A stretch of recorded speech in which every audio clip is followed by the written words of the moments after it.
This is a great honor for every fan of the Dallas Cowboys. I'm honored to be in the NFL.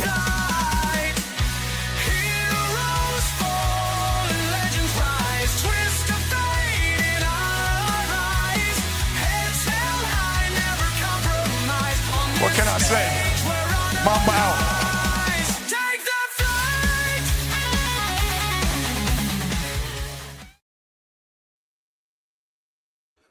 What's up, everybody? It's your boy J McLovin here with Gonzo and Tony. What a day! What a day! What a day in the world! Lots of stuff has gone on over the weekends and into Mondays, and the sports world is never stopping. It's always evolving, and it's crazy. I got to tell you guys, when you're going to play hockey, apparently it needs to be said to have your helmet on before you go out into the rink. Apparently that is not being done. I don't know who plays hockey without a damn helmet on. That just blows my mind. Yeah, sure. Well, guys, let's jump right into it. Monday Night Football, not a real great game. I watched Monday Night Raw. As soon as it was over, turned it over to the game, and it wasn't much of a game. New England put it on the Giants pretty good. I only think I wrote down the final score. I know they beat them by probably about 15 points or more. I know. Really? Oh, sorry, I didn't mean to interrupt. Oh, that's fine. New England had 395 total yards of offense, 276 passing, 111 rushing. Giants only had 239 total offense, 128 passing, 111 rushing. Giants struggled in this game, no doubt about it. New England still looking pretty good, looking physical, looking really physical. Jay, your thoughts on the Patriots? Yeah. And again, it's just the Giants, and Derek Carter obviously didn't play, or Derek Carter. What's that dude's name? His first name, I know his last name Carter. I can't remember. As Abdul Carter or something like that.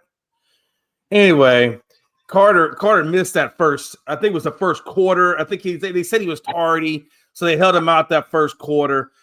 The Giants have a pretty good defense. They do. Drake Maye, geez, man, that guy's looking good. I like him.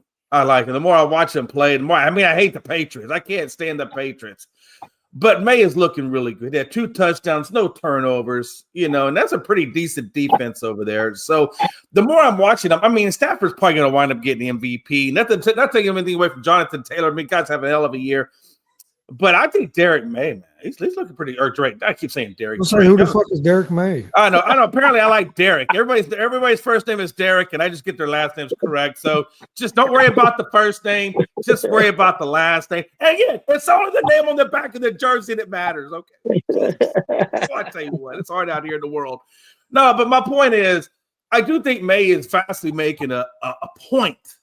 That he should be definitely in the running for MVP. I think he's making that point, and I like New England. I like what New England's doing. I can't stand the franchise, but I'm gonna give them credit, man. That's good leadership. It's good ownership, and Maye and everybody else is part of that organization is benefiting from it. Yeah, I think the Giants have a bright future. I think they're still ways away. They got some pieces to pick up in the offseason. And we'll see where they go. I like New England a lot. Again, I think you're gonna have to go through New England to get to the Super Bowl on the AFC side. I don't. Denver's looking good, but Denver's got a tougher schedule left than New England. So I think I don't know if New England's going to lose another game going into the playoffs. Their schedule's pretty favorable, but you never know. It is the NFL. But yeah, New England was all over them for the most part. Chris, your thoughts? Yeah, it was New England looked good. The Giants,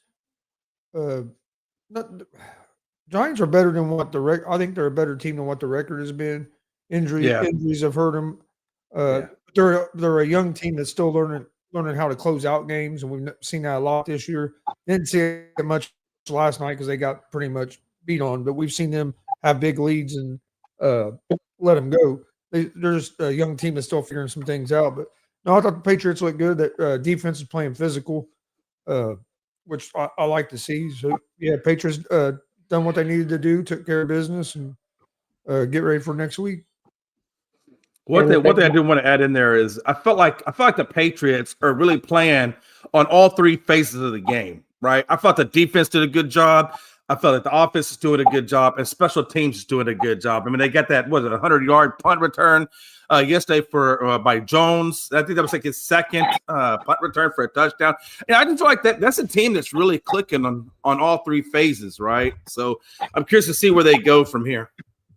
And by the way, Hunter Henry is definitely Drake Maye's favorite friend. I mean, that's his security blanket. You can tell.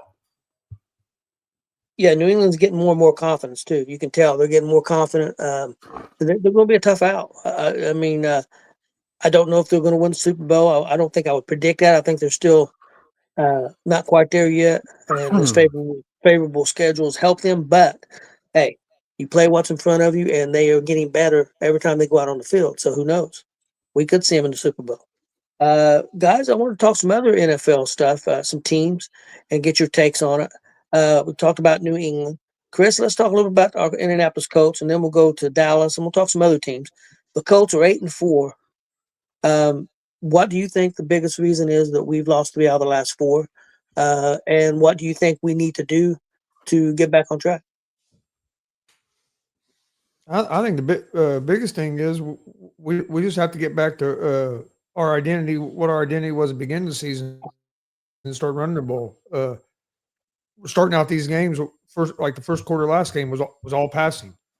I understand you want to get the pass going because it will help open the run, but I think we got to get back to running the ball, and we just got to get healthy. Like DeForest Buckner being out the last 4 games has really hurt us on the defensive side of the ball.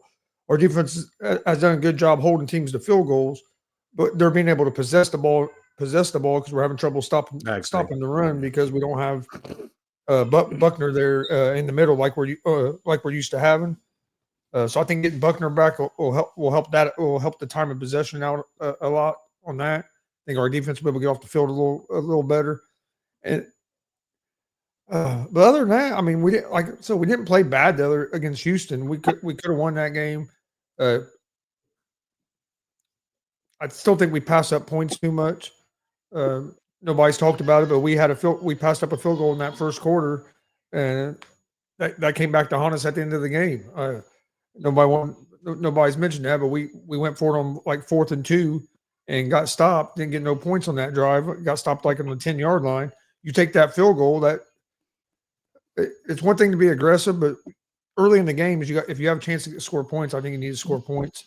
But a lot of it has been Steichen, his play call, and he ain't been in the same rhythm as he was earlier in the year. It seems like he's gotten a little pass happy compared to what he was. And it goes back to what I said last year, and it's starting to rear its head a little bit this year. I think he's a great offensive coordinator. I don't know if he's a great head coach. There's still a part of me that thinks that the Colts would be better off bringing in a head coach and keeping Steichen somehow as your offensive coordinator.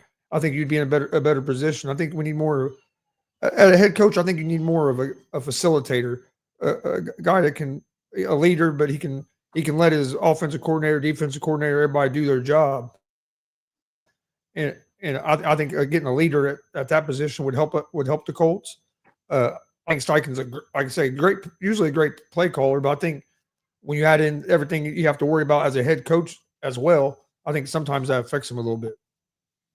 Yeah, I agree with you. I think the games when we was really playing well, we was moving the ball early and we was getting ahead. I think we're a better team with the lead than we are playing from behind. I think, and that, because you want to be a running team, so if you got that lead, it's a little bit better. But yeah, I think somebody tell me how Danny Dimes get exposed. I hear people he got exposed. How did he get exposed? I don't know. I have no idea. The dude had about 210, 220 yards passing. He got exposed. He didn't have any turnovers. He's injured. But that is what it is. Yeah, exposed. Like the dude. We haven't lost the games because of Danny Dimes. That's not why we're not losing the games because he's playing terrible. People that say that they're casual fans that don't watch football. If you watch a Colts game and you honestly believe that Daniel Dimes is the reason the Colts are losing and that he's been exposed, I'll piss people off. You're a fucking idiot. I don't disagree. Joe, idiot in Italian means we love you. That's a term of endearment. It's like going to New York and somebody saying F you. I am if that's what he really truly believes. But I mean, it's like going to New York, Joe. When they say F you, that's just saying I love you. Okay, we love our casual fans. Let me ask you this. Did Matthew Stafford get exposed last weekend? Matthew Stafford, he exposed that he's terrible because he turned the ball over 4 times in one game. Now come the fuck on. Let's use some common sense here. I agree with you, Chris. That's not.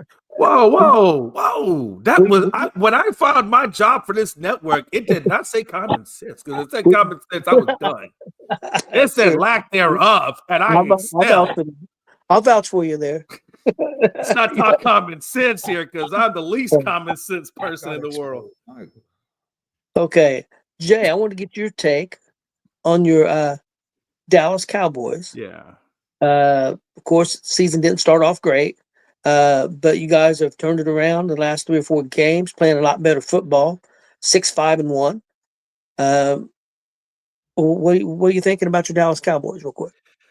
I love watching. I was watching Get Up this morning, and I think that's how you say it. Whatever. I don't ever watch too many of them. I got ESPN back, so now I watch whatever ESPN puts on. But anyway, long skinny of it is I don't know the guy's name. But one of the guys had Dallas Cowboys in their top 5. No wonder you like common sense. You watch what ESPN puts on every day. Hey, whoa, man. What the provider was. I don't have all that money like you got over there running them big. Damn. Is it hot? Is it hot in here? I feel like it's getting hot in this mug, man. Damn. Hey, listen, first of all, you guys, I just want to say one thing about the Colts real quick, if I may. You guys had it a little rough, man. Danny Dimes, that fibula fracture, I don't know what the heal time is on that. I got to imagine 3 to 4 months to really get a good heal. So you guys are, and Joe, we got to give Danny Dimes a little bit of love, man. The guy didn't have any turnovers, and he had no turnovers. So, he had 200 yards, 2 touchdowns. I think he had 1 yard rushing. What did we expose? The fact that maybe their defense couldn't contain Houston enough to give up 20 points. Maybe that was the issue because they only lost by 4. Yeah. So, and last time I checked, Houston actually had the turnover. There's 1 turnover in the game, and it was on Houston. So, we do got to give Indianapolis a little, some love, man.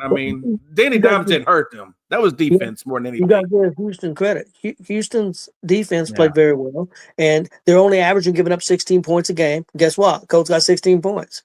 You know what I'm saying? You run the ball 22 times for like 86 yards between the two of them guys, and it is what it is. Houston. Houston. Look, Houston's got a great. People don't understand that Houston has a good defense. They have one of the elite defenses in the league. Their offense has been struggling with C.J. Stroud and things like that, but their defense has always been pretty damn good. You can't take anything away from that game. Colts are still, one of the better teams in the AFC. And we'll see where they go up there. But I do think you're gonna have a hard heel to climb because of that fracture and that fibula, which tells me you're gonna have to find the way to get Jonathan Taylor the rock a lot more.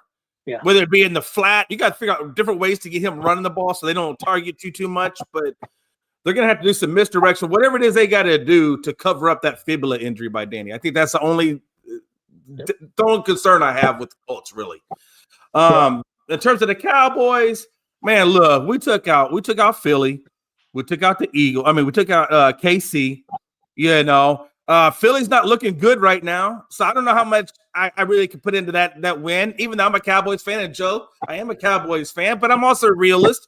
There's some issues going on in that Philadelphia Eagles franchise. We all know that. It's been there the last couple of years. They kind of get in that out of rhythm moment. Things start getting talked about. You got a lot of competitors on that team, whatever. And, until they can get the communication down, until they get those internal issues resolved with what's going on with that franchise, it's not looking good for those guys. I think they're on a 2-game skid right now, and they need to turn it around, which I love. I love it. I adore it because I think the Cowboys, I told you guys, and I still believe this, we can match up with anybody in the damn league. We got the receivers.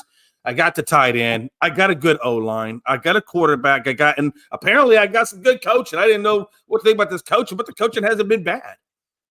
Defense is looking pretty good. We definitely need a pass rush still.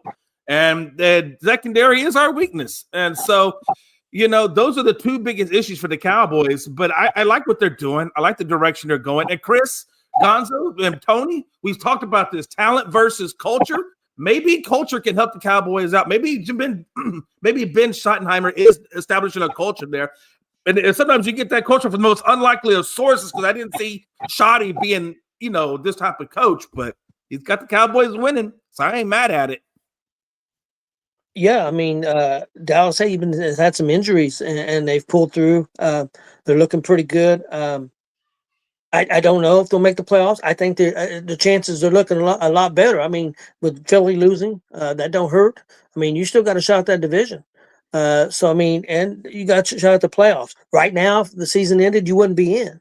But, I mean, you still got 5-6 games left. Definitely got a good shot. I mean, and plus, this has been, guys, it's been think about this. It's been a crazy NFL year. We got Denver, the best record in football, along with New England. One's, I think, 10-2, the other one's 11-2. I mean, and then you got the Chicago Bears 9-3. Would be if things ended right now, they'd be the number one team in NFC. I mean, would any of us called that at the start of the season? No, at this point, no, they're not even close. No. So it's been a crazy year. It's going to be interesting to see how it plays out. I don't know that there is a clear favorite to win a Super Bowl right now. I really don't. I mean, 2 or 3 weeks ago, I'd have said the Rams maybe, but then they turn around and they get beat by Carolina. So I mean, anything can happen. I still think the Rams are a very strong team. Denver's got a very good defense. I don't know if Denver's offense is good enough to win a championship. And here's a question for you, Jay. Who's the better team right now? Houston or Dallas? One's got a great defense, and one's got a definitely better offense. Here's the thing, man. I think Houston, in my opinion, right now, only because of the fact that, Will Anderson, Stingley, Hunter, on that defense, they have all three of them. They got the cornerback, they got the linebacker, and they got the edge rusher. I mean, they have everything they need for that defense, no doubt about it. Nico Collins, Dalton Schultz, even Stroud. I mean, they have a decent offensive line. The only thing I think that still kind of hurts them is they just don't have a true runner over there right now. With Mixon being out, I think their run game is still, in my opinion, the weak part of that. And I still think not having Bobby Slovic calling the plays. I think sometimes on the offense, I think the play calls kind of be an issue for them. But I think talent-wise, they had the most collectively balanced. They're a little bit more balanced than Dallas is. And I think you need to have a balanced team to go far. And I don't think that Dallas has 100% the balance level that they have. Yeah, I think it's tough. It's really close. I might go right now with Houston being the better team because of their defense. And the reason I say that, I think Houston could score 20 points and win most of their games. Right. I think Dallas could score 24 and still possibly lose. Even though the defense has been playing better, I'm not completely convinced because of that back end.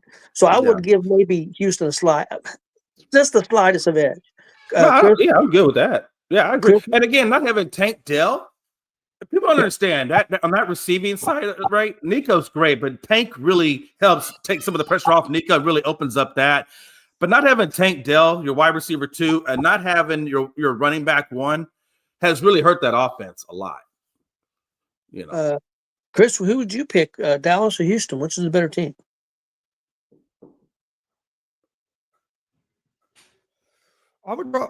It's close, but I would probably lean toward Dallas because of they have the better offense, and their defense is starting to play better. Where I think their defense can hold teams to right around 24, 25 points a game, and if they can hold teams to if Dallas's defense can hold teams to 25, 26 points a game, they're going to win a lot of games. The Texans offense, I just don't know if they're going to be able to score enough points when a team does have a good when their defense does slip up a little bit. And we know how the NFL works. There's going to be games where their defense is going to give up more than 20 points a game, Is their offense going to be able to score the points? Where I trust Dallas's offense a little more. So I would lean toward Dallas just a little bit. I do think it's pretty close. Yeah, I agree. Let's talk a little bit about Baltimore, Pittsburgh, tied at 6-6. I think Pittsburgh would have the advantage right now, but I still think they play again. I think no matter of fact, they play twice still. They still play each other twice. Cincinnati still plays, I think, Baltimore at least once. Man, I mean, I know since he just came back and Cincinnati got that big win against Baltimore, but Cincinnati's got Buffalo. And then after Buffalo, they got a very favorable schedule. If they could beat Buffalo, watch out for Cincinnati. And that's a big if. I mean, Buffalo's still a decent team. I don't think they was what they were, last year, but they're still a formidable team. But if Cincinnati could definitely get back in this could be a crazy thing happening in that division. Guys, if you had to make a pick right now, who would you pick? Baltimore, Pittsburgh, or the dark horse Cincinnati? Jay. Man, if you ask Bruce Arians, I think he was on Pat McAfee, and they had that same kind of question pretty much. Bruce Arians went Cincinnati. He felt Cincinnati could run the table. I'm not 100% believing that defense to go that direction. I still think it's Baltimore. For me, it's Baltimore. I just think now that he's back, they need to get a few more things squared away. But I like Baltimore. I think Baltimore is a team for me. Out of those teams, I think Baltimore's going to go the farthest. Chris, what about you? Hold on, I'm looking up something real quick. I'll go. I like Cincinnati if they can get past Buffalo. If they don't get past Buffalo, they're done. They've got to win that game. And then I think it's possible because Baltimore did not look good at all against Cincinnati. And honestly, Jackson, I know they won a couple games without him, and then he come back and they won 3 or 4, but he hasn't looked like himself. I don't think he's completely healthy. I think he came back 75, 80%. I don't think he's 100%. He don't look like himself. That's just my opinion. Yeah. And then Rodgers is not healthy. He went to that game not healthy, and he got the hell beat out of him that game. Yeah. So he probably had trouble getting out of bed these last couple of days. Well, he's got that jacked up hand. Isn't his hand broke or wrist broke or something's broke on that hand? His left wrist. Yeah. So he's beat up, and Pittsburgh's defense is just so inconsistent. Like Chris said the other day, great one week and the worst the next week. So you just don't know. But yeah, if Cincinnati get past Buffalo, I'd go Cincinnati. If not, I'm gonna go with Baltimore. Chris. Yeah, I think the Bengals are going to win that division. Baltimore, I don't trust their defense either. Their defense does all right in some categories, but they rank like 23rd in scoring and points scored against them. Their defense struggles on letting teams score. I don't think Lamar Jackson's healthy. He hasn't looked like Lamar Jackson since he's been back. The offense is struggling, and then with Pittsburgh, and it's not even Pittsburgh's offense. Pittsburgh's offense has been pretty good most of the year. I know they struggled last game, but if you look at their offense hasn't been the problem this year. It's been their defense in the games that they've lost. And I just think the Bengals have some momentum. Burrow coming back, I think, has brought that team a little closer together. And I think that defense, and if you look the last couple games, that defense has played a little bit better. And I think that defense is going to play good enough. But you're right; they have to win out, so they have to beat Buffalo this week. Yeah. We've seen Buffalo struggle as well, so it should be interesting. But I think the Bengals are going to make a surprise comeback. And next team we'll talk about is Denver. Denver being like 10-2. I've been really impressed with them. I know the Colts got very lucky to get that win over them, and that's one of their losses. But people say, they're trash and ain't played nobody. I took a look at that. They've played 6 games with teams over 500. Their record's 4-2.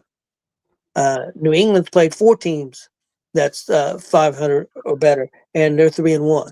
And they also have a loss to the Raiders, which super terrible team, but that was the first game of the year. That so that there. So and Denver's losses could have very easily been wins. Both their losses came right at the end of the game, and Denver very easily could be undefeated right now. Yeah. I believe in Denver's Defense, I don't know if I completely believe in the offense.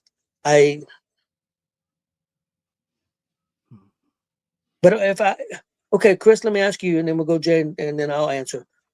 If you had to say a favorite for the AFC to make the Super Bowl right now, who would be your favorite? Just going by the games that we've played so far.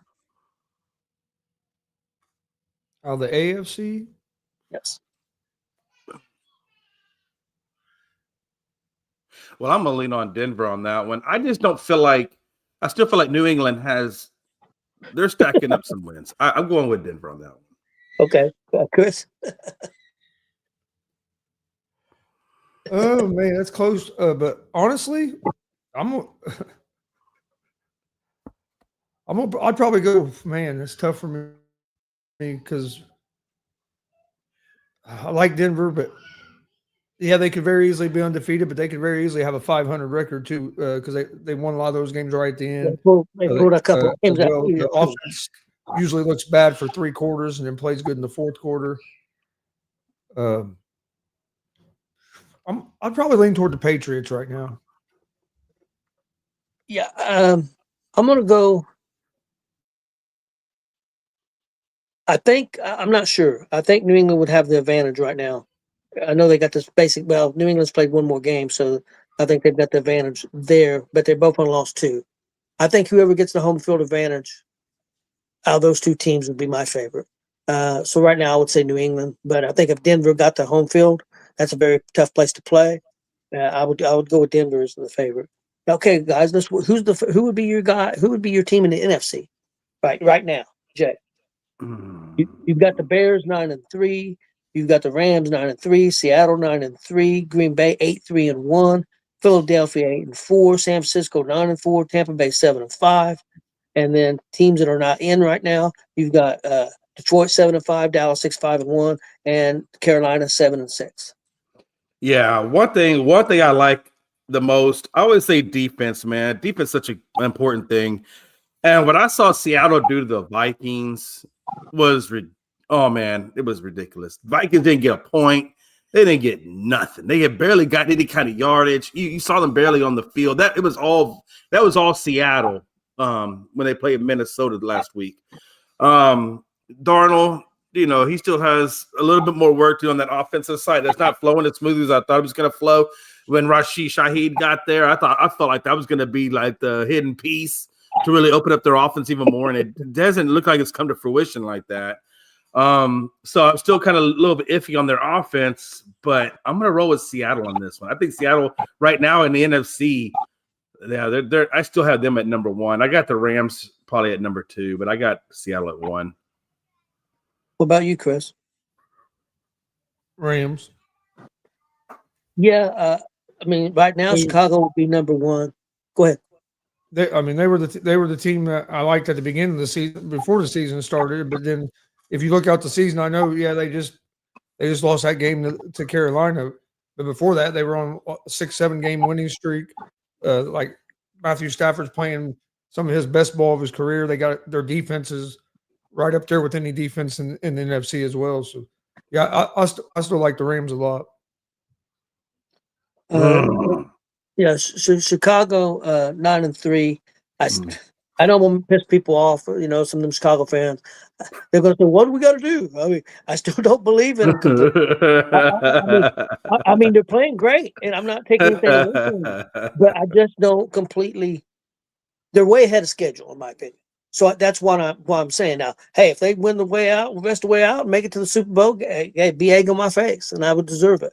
But Chicago has definitely been a surprise team, one of the many surprise teams this year. But I don't have faith in a team that we kept talking about. They got off to a good start, put it on Detroit, and then they offense sputtered. But Green Bay, man, they're 8-3-1. They're still hanging in there. They're not going away. So I got to give them some credit, and their defense has really stepped up for them. Oh, yeah, they got their defense playing real well. The defense is playing great. That's why they're winning some of these games. I guess I'd agree with you guys. The Rams and Seattle right there, right side by side. It's hard to pick. I guess I would go with the Rams since the Rams beat Seattle earlier in the year. So I'd give the Rams maybe a slight, barely advantage. But it's just so it's just so wide open, man, and all these all these divisions. I think I'd honestly put Green Bay ahead of Seattle. Would you? Okay. And the reason I say that, Green Bay's defense, and then if you look at Green Bay, their offense the last couple weeks has starting to play better. I think they're finally starting to figure it out after they lost Kraft, because their offense looked terrible after they lost Kraft. And with Seattle, one thing about Green Bay, they don't turn the ball over. Seattle turns the ball over too much. That's what worries me about Seattle as you get into the playoffs. It's going to be hard to win playoff games if you turn the ball over 2 or 3 times a game. And Seattle's had a lot of games where they've turned the ball over 3 or more times. So that's what worries me a little bit about Seattle. That's why I'd have Green Bay right up a little bit ahead of them, and then the Rams. Yeah. Well, one thing for sure, I think Ben Johnson's got to get Coach of the Year, man. What that dude's done for Chicago is ridiculous. That team was just such defunct for so many decades. You know, what that kind of leads into my next question a little bit, and my last one. Then we'll go to some baseball. What team has surprised you the most this year? Either way, not playing well or playing great. What's been the surprise? I mean, the team that's just shocked you, man. What the hell's going on here? Why is this team playing so well, or whatever, or the other? Why is this team sucking? Jay, I'll let you go first. Yeah, for me, it's still going to be Carolina. I just, I never saw. I mean, even if you want to say, well, Carolina, they're 5-5 or 6-5, whatever their record is, and but they beat the Rams. I don't care what anybody says. Off day, bad day, whatever. They still beat the Rams. And I just also beat the Cowboys. I'm sorry. You said the Cowboys are contenders. I'm just naming off a good win. That's another good win by them. That's all I'm doing. You named off a good win by beating the Rams. I'm naming off a good win that they beat the Cowboys. That's all I was doing. That is a good win because they played a great game that game. I like Pablo a lot more. Maybe 30-0 or something. I mean, wasn't it 30-0 or something like that? Dowdle had it. But you know what? That was post run game support. We got Clark and all them, dude, and Williams and all them. You're such a dick. But I love you. Okay, Jay took Carolina. That's who I was going to pick. Carolina. I mean, I know they're 7-6 and the Bears are 9-3, but the Bears got Ben Johnson. I thought it was going to take more time than what it's took for them to be playing as well as they are. But Carolina come out of nowhere for me. I didn't believe in the quarterback, didn't believe in their defense, didn't believe in the offense, and they played really well, especially at home. So I would go with Carolina as my biggest surprise. What about you, Chris? I'd go with the New England Patriots. I thought the Patriots would be a little bit better this year. I never thought they'd be the number 1 seed in the AFC. I thought they made the right decision hiring Vrabel. I thought he would get it turned around, but I didn't think it'd be this quick. So I would have to say New England being right there as number 1 seed is surprising because I didn't expect them to. I expected them to have a chance maybe to make the playoffs, maybe for like a wild card, but I didn't think they'd win their division. I figured Buffalo would win that division again, and they're starting to kind of run away with it. So I'd have to go with New England. Yeah, that's a good pick. Which one shocks you more, New England or Chicago? Because I didn't think I honestly, I'll be honest with you, I thought New England, with the coach that they got, would have a better record than Chicago.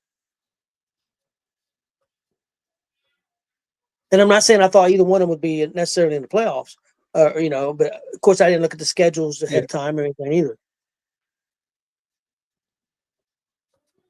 Yeah, I mean, Chicago is doing a lot better than I thought they would. Like they definitely had to be in the conversation for it. But yeah. Well, guys, let's move on to some baseball. We had a signing yesterday. The Mets decided to take Devin Williams to come over for a 3-year deal, the ex-Yankee. Chris, what your thoughts about that? The Yankees letting him go and the Mets getting him.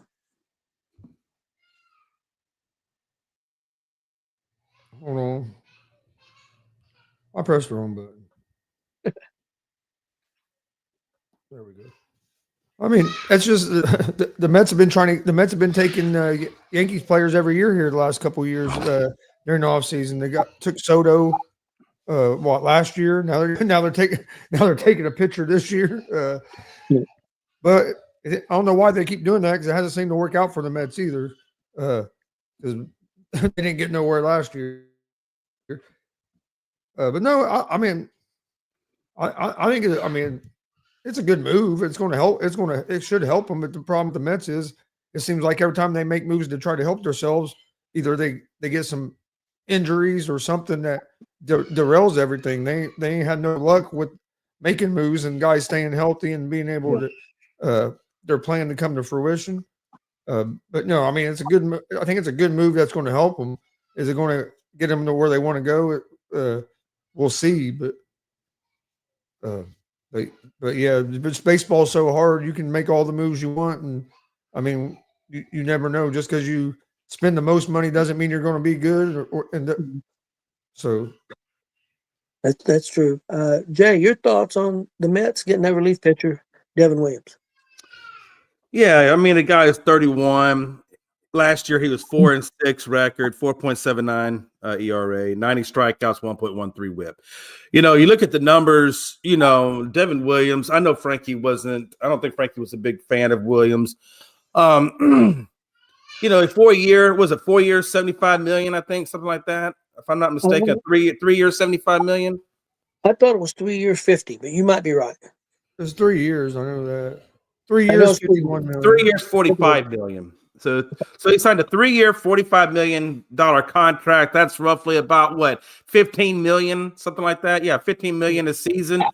For an average pitcher, which that's what he is, at a 4.39, you're giving up about 4.5 runs a game. If you're a team like Seattle, 4.5 runs is a lot.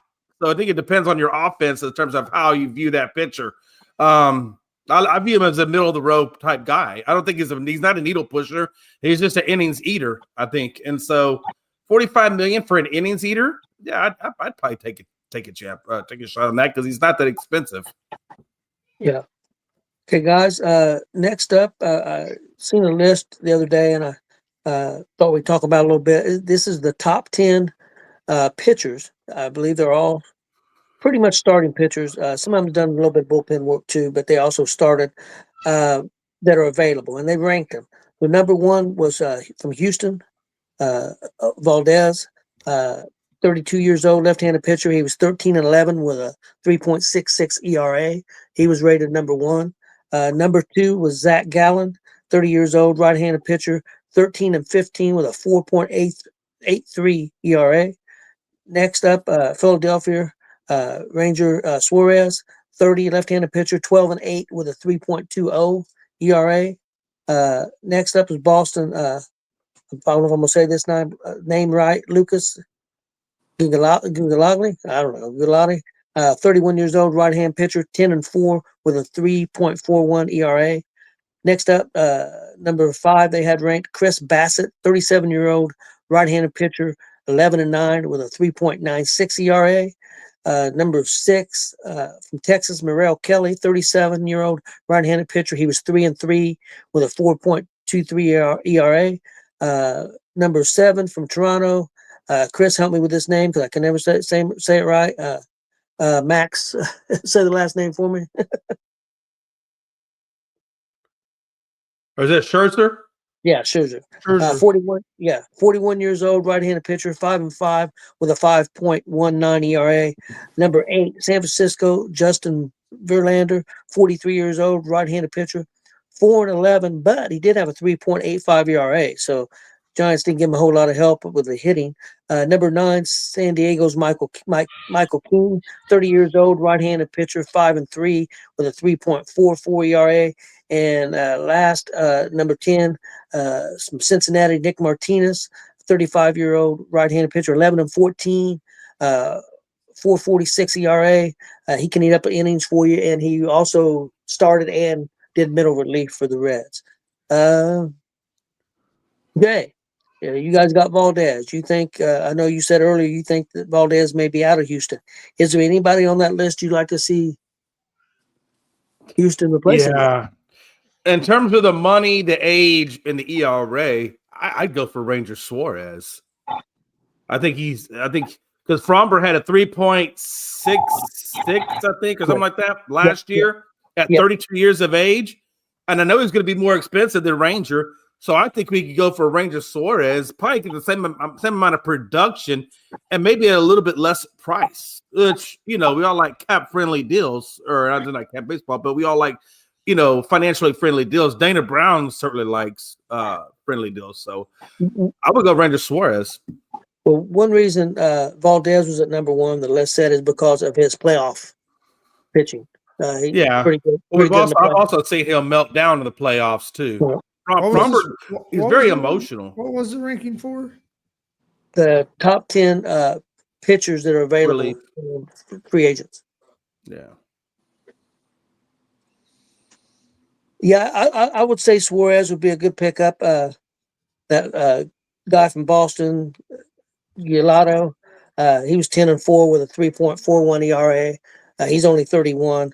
I think that's a pretty good pickup. I'll tell you, Martinez, age-wise, 35. Martinez, if you need somebody to arm-wise, he's a pretty good arm. He's not a number one or two. He's a guy could be maybe possibly a 3, could be a 4 or 5, or he could be one of your strongest pitchers out of the bullpen. He's capable. I think one thing that hurt him last year, he switched around so much. He was doing both a lot instead of being one or the other. So, but he has that capability. So he can eat up innings. Chris, anybody on that list stands out to you? Real quick before you go, Jay, could Verlander have anything left? I know he's 4-11. He's 43 years old, but he still had a 3.85 ERA. The guy could still pitch, and I would say you could get him on a friendly deal. Somebody could. Yeah, I think you get a cap-friendly deal for him, and not even have him obviously he's not going to be a starter, so it'd have to be something in the bullpen. I don't know how they're going to use him. Are they going to do closer? Are they going to do middle relief, whatever, long relief, whatever? I don't know. But if they're going to bring him in, I don't suggest bringing him in. But if they're going to bring him in, I'm assuming it's going to be at a relief role and hopefully at a very, very significantly reduced price tag.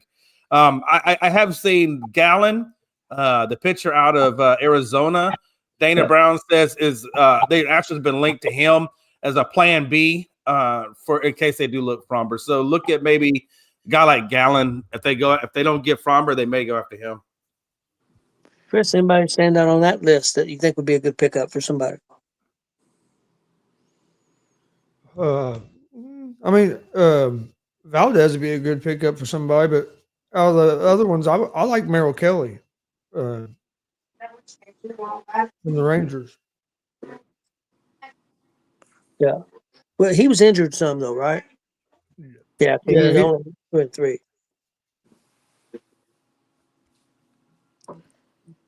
I think Verlander could be a good pickup for somebody, for even if it was a starter, number 5 on the right team. I think he'd have to be in the right situation.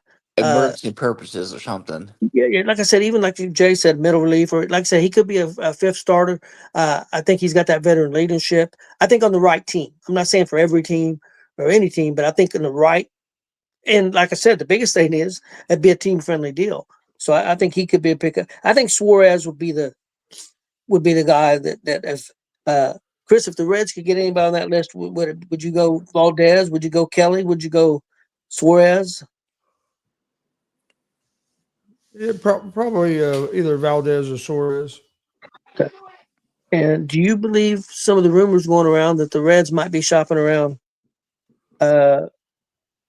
If they get rid of him, and the reason I'm stalling because I'm having trouble with his name. Supposed to be our ace, Chris, our ace pitcher. Hunter Green. If they get rid of Hunter Green, I think I'm done. I said good. that. I'll send you application to Astros.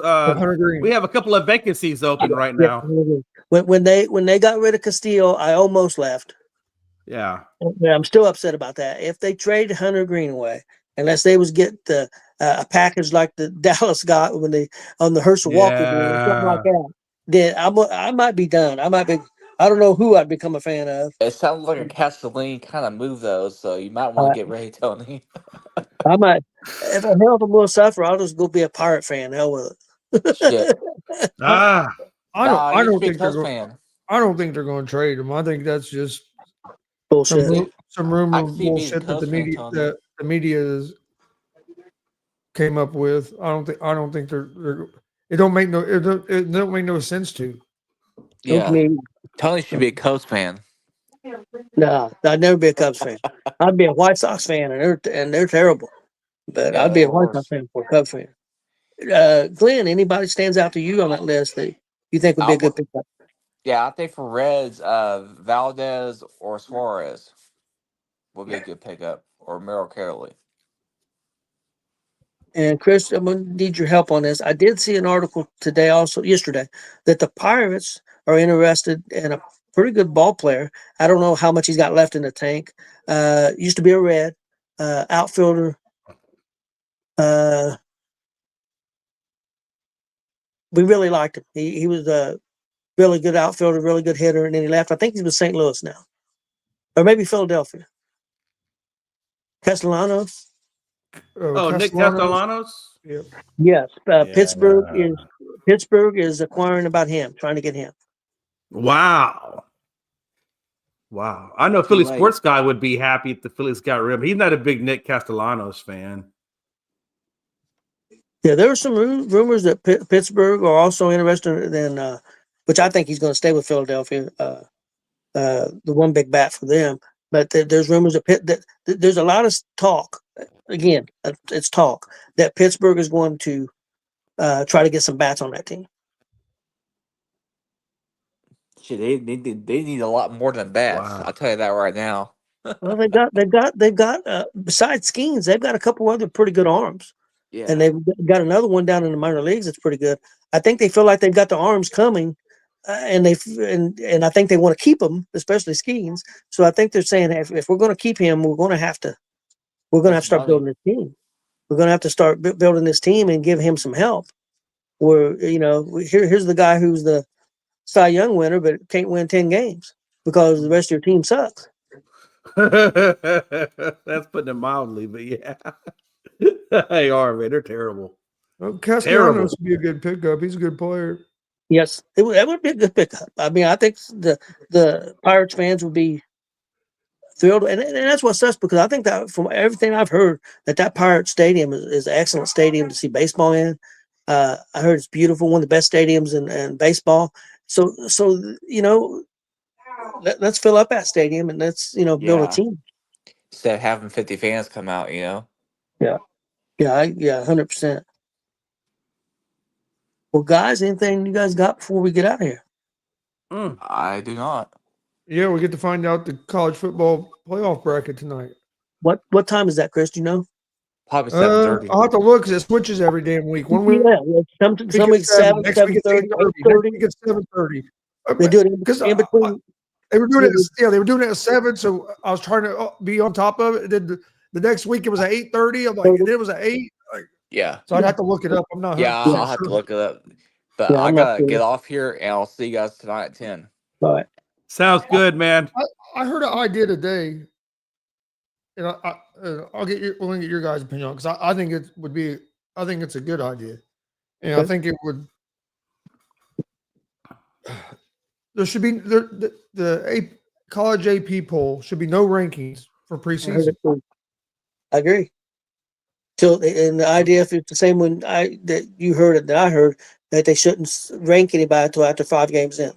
That's what I was thinking. I mean, because how do you even really have a good feel of a team without seeing their first at least 3 or 4 games at a minimum to know, what kind of team this is? Yep. Are they truly really ranked at 1, or are they really 14 or 15? Well, because and then you rank these teams preseason like that, and it's you're going by nothing. Like you're just the media. It's just the media projecting an opinion, and then that opinion ends up holding a lot of weight, and the opinion's not based on nothing factual. Yep. I mean, I could understand one team last year looking good as far as the media or anybody. I mean, me and Chris thought that Penn State was going to be very good because they had so many players coming back from the year before. So, I mean, that's why we thought that. And then for whatever reason, that fell apart. And then, the quarterback got hurt, but they started falling apart before the quarterback got hurt. Yeah, I mean, and the thing was, and like with them, Penn State was a good team. still They got to tell panicked. our talent. They panicked. Yeah.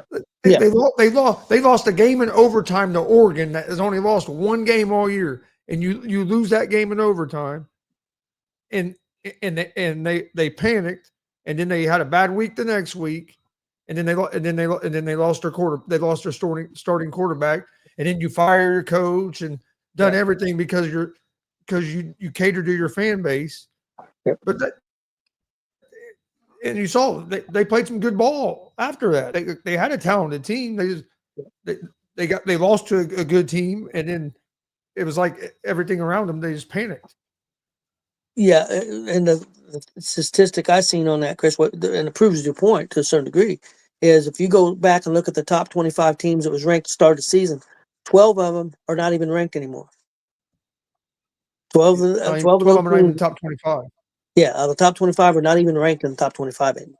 So which goes to show you how valuable that preseason ranking stuff is. Well, hey, preseason they had IU like at 23. Yeah. Like I said, I mean, it's all people's political or opinions of what they think it is, right? It is what it is. Now, I'm not saying that these are true, but there's some scuttlebutt going around about Penn State and a couple of coaches they're looking at. I'm not saying that them coaches are going there, but I think they're definitely interesting because they're sitting here with egg on their face. They got rid of a fairly successful coach, and now they don't have a coach. Who are you going to bring in that's necessarily going to be better? So the rumors are that they are interested in Alabama's head coach, trying to get him away, and also Ohio State's head coach, trying to get, try to offer him a boatload of money, and not only that, a boatload of money to pay on the team, because that's what Mississippi's coach, that left Mississippi and went to LSU. He said, I wasn't even concerned what they was going to pay me. What I wanted to know is how they was going to build this team and how and where they was going to spend the money at on the team. He said that was my number one concern. I told my agent I didn't even know what I didn't even want to know what my offer was money wise. It was the other side, what I was interested in. Then that's what he was saying. So, Chris, did you see any scenario where the Ohio State coach would leave, or the Alabama coach? I don't either. I don't see the Ohio State coach leaving. The Alabama coach, I don't see it leaving, but I give that a better chance than Ryan Day.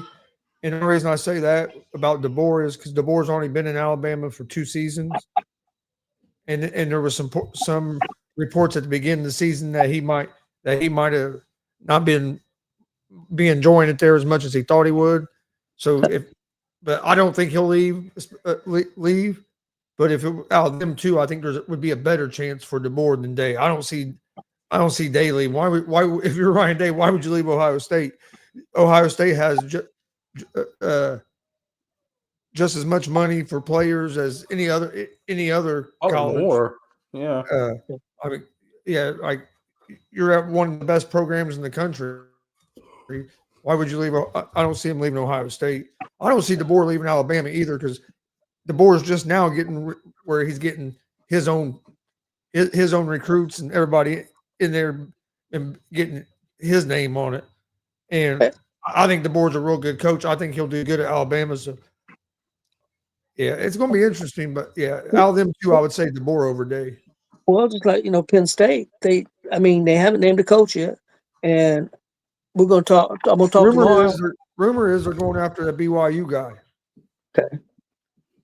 What is there any proof that he's going to be better than what Franklin was?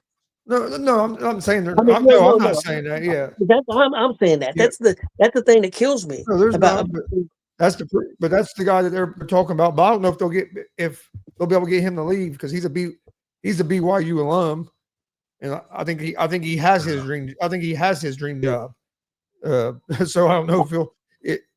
But hey, you'll be able to recruit a lot better players at Penn State than what you can at BYU. So I mean, No doubt. there would be a big plus for him if he decided to go there. But hey, some guys are happy where they're at, and some guys they want to be at their where they went to school at. So yeah, that's my plan. My plan tomorrow is we'll definitely talk about.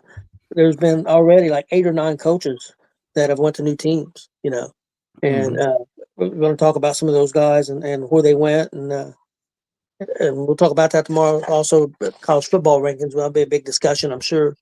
Oh yeah, because it's going to be interesting who they have out, because either Notre Dame or Alabama or somebody like that could be out tonight. Yeah, was it Randy from NFL Draft Dialogue says McDaniels needs to be this more credit for the Patriots teams. I've been saying that's just a high heavens, Randy. So I'm glad somebody else has echoed it. Not that anybody in the show doesn't think that as well, but it's good to hear somebody in the comments say it too. McDaniels is such he's not a great head coach. We've all seen his disasters at head coaching, but as an assistant and what he's done for those quarterbacks at with the Patriots is bar none the best. I agree, but I did see a big segment, and I'm not taking anything away from him. He's a fantastic offensive coordinator. And we've talked about this too with their head coach, Grable.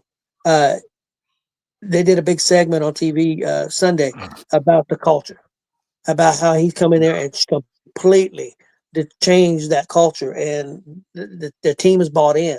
So I think it's a lot more. I mean, I'm not taking the away from the offensive coordinator. Right. He's doing his job, but I think if you would have run a different head coach in, and McDaniel was still there as offensive coordinator, I don't know. I think that culture changed, because we've talked about talent and culture, like you said before.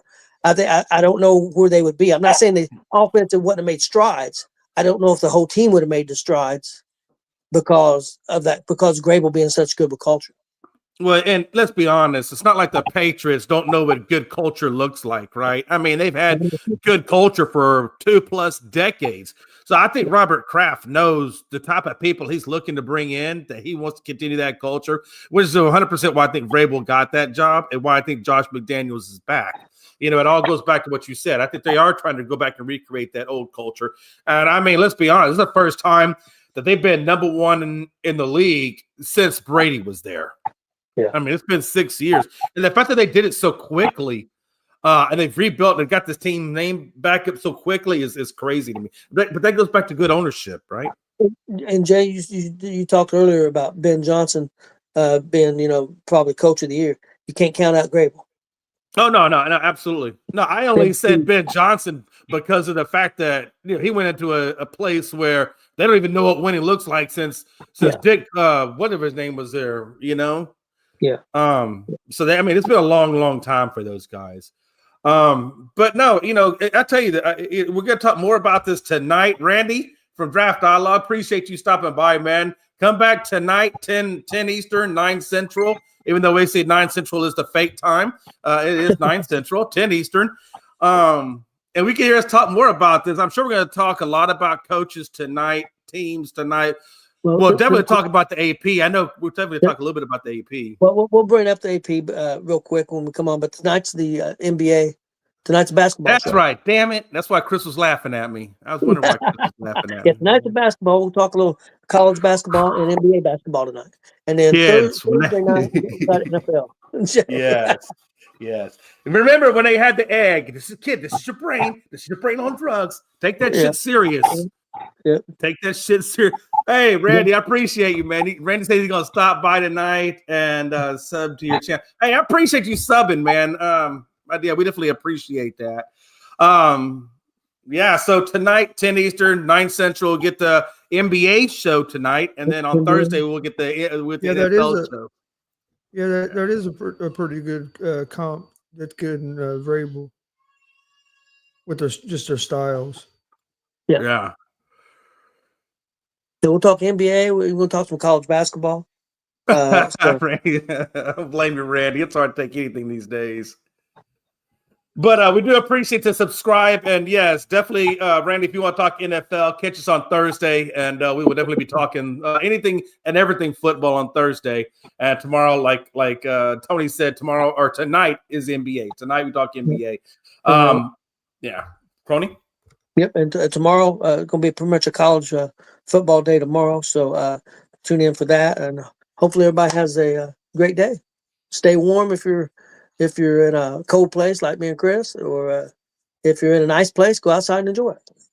Amen. And again, we appreciate the subscribes. Hit us up on Gonzo Sports Room on YouTube and Elite Sports and Entertainment Network on our YouTube channels as well. We certainly appreciate the subscribes. Until next time, it's your boy Jay, Chris, and Tony.